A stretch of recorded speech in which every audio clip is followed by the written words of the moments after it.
আজকের এই ভিডিওতে স্বাগতম জানাচ্ছি।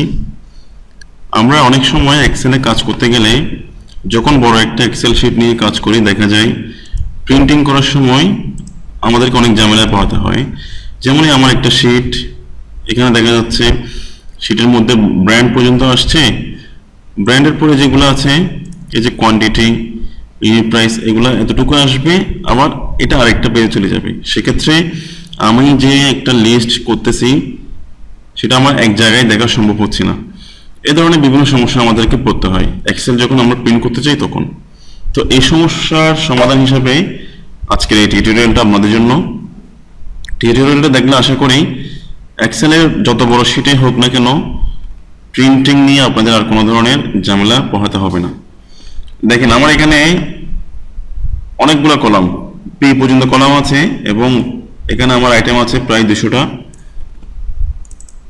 এখানে আমার 200টা পর্যন্ত আইটেম আছে।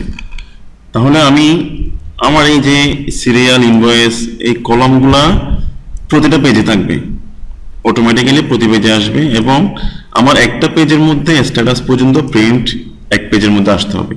এভাবে আমরা কিভাবে করতে পারি এটা? তাহলে আমরা চলে যাই আগে প্রিন্ট অপশনে। প্রিন্ট অপশনে যাওয়ার পরে এটা আমরা পোর্ট্রেট মোডেও চাইলে সবগুলো নিয়ে আসতে পারি, কিন্তু এটা আমাদের স্ট্যান্ডার্ড হবে যখন আমরা এটা ল্যান্ডস্কেপ করব। এখান থেকে আমি এটা করে দিলাম ল্যান্ডস্কেপ ওরিয়েন্টেশন। এরপর লেটার সাইজ, আপনি যে পেজ চাচ্ছেন A4 হলে A4, লেটার থাকলে লেটার, অথবা লিগ্যাল হলে লিগ্যাল। যেই পেজে আপনি প্রিন্ট আউটটা চাচ্ছেন সেই পেজটা এখান থেকে সিলেক্ট করে দিবেন, পরে রাখলাম।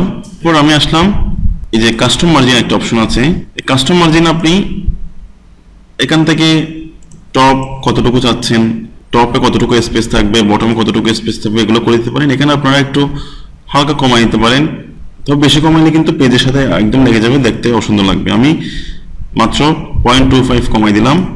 দেখেন আমাদের একটু উপর নিচে একটু স্পেস পাইছে। এরপরে যে অপশন আছে একদম লাস্টের অপশনটা, এখান থেকে আমি ওকে স্কেলিংটা সিলেক্ট করে দিব। কিভাবে?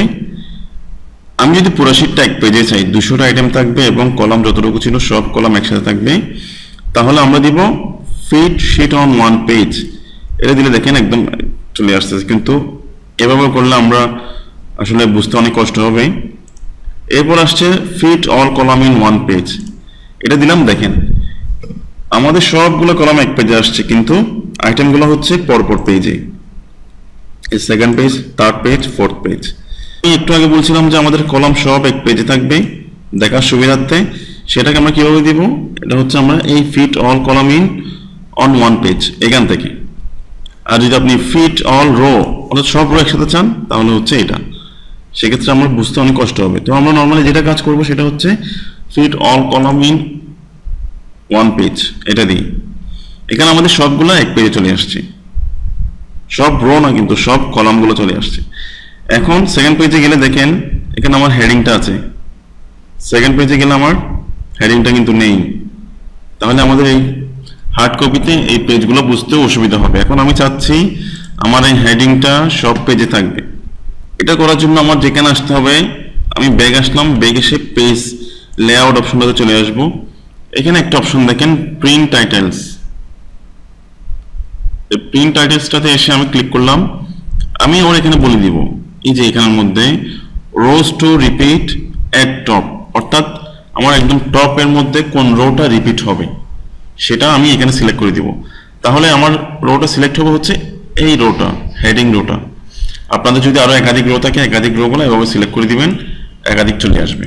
তাহলে আমার এখানে যেহেতু একটাই টপ রো আমি দিতে চাচ্ছি, সেই হিসেবে আমি শুধু একটাই সিলেক্ট করে দিব এবং আমি কোনো রিপিট কলাম চাচ্ছি না। আপনি যদি সেম ভাবে বামে কোনো কলাম রিপিট হবে চান তাহলে সেটা এখানে সিলেক্ট করে দিবেন এবং এরপরে আমি প্রিন্ট প্রিভিউতে চলে যাচ্ছি। দেখেন ফার্স্ট পেজ আমার হেডিং আছে, সেকেন্ড পেজে হেডিং আছে, সিরিয়াল কিন্তু 51 থেকে শুরু হয়েছে, থার্ড পেজে হেডিং আছে, ফোর্থ পেজেও আমার হেডিং আছে। এই যে এই জিনিসটা আমরা খুব সহজে এখান থেকে করে নিতে পারি প্রিন্ট টাইটেলস অপশন থেকে। তাহলে আপনাদের আর প্রতি পেজে কপি পেস্ট বা অন্য কোনো ধরনের পদ্ধতি অবলম্বন করার দরকার নেই, সরাসরি এখানে এসে কোন রোটা রিপিট হবে সেটা এখানে সিলেক্ট করে দিবেন। তো আশা করি আপনারা বুঝতে পারছেন এবং আমি এটা আশা করছি যে অনেক বড় শিট হলেও কিভাবে এক পেজের মধ্যে নিয়ে আসা যায় সেটা আপনারা আশা করি বুঝতে পারছেন। যদি ভিডিওটা আপনাদের কাছে ভালো লাগে অবশ্যই জানাবেন এবং কোনো ধরনের পরামর্শ থাকলে সেটাও কমেন্ট করে জানাবেন। ধন্যবাদ সবাইকে।